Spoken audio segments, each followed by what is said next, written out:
Tinola na may pechay. Ito ang ginawa ko para mas lalong sumarap. Ni-ready ko lang ang mga pang-aromatics natin na gagamitin. Nandyan ang chicken cubes, siling haba, luya, sibuyas at bawang, pamintang durog, patis at mga gulay. Ang papaya, dahon ng sili at pechay.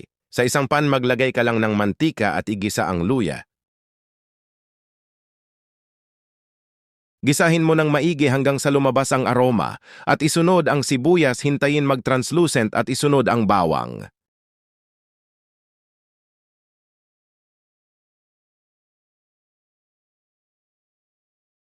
Sunod ay ilagay ang karne ng manok, gisahin maigi.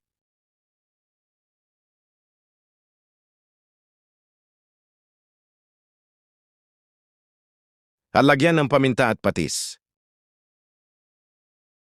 Hintayin ma-absorb ng karne ng manok ang mga pampalasa.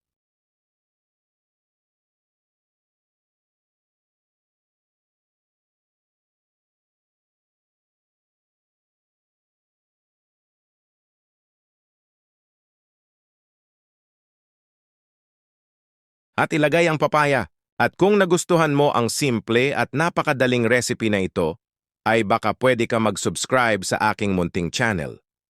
Maraming salamat. Gisahin mo lang ng bahagya at lagyan ng tubig.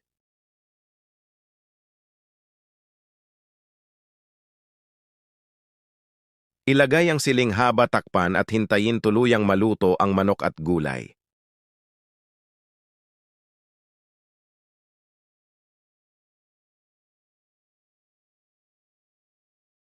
At kapag kumulo, lagyan ng chicken cubes at ipagpatuloy ang pagluto. At makalipas ang 30 seconds ay pwede mo nang ilagay ang mga natitirang gulay.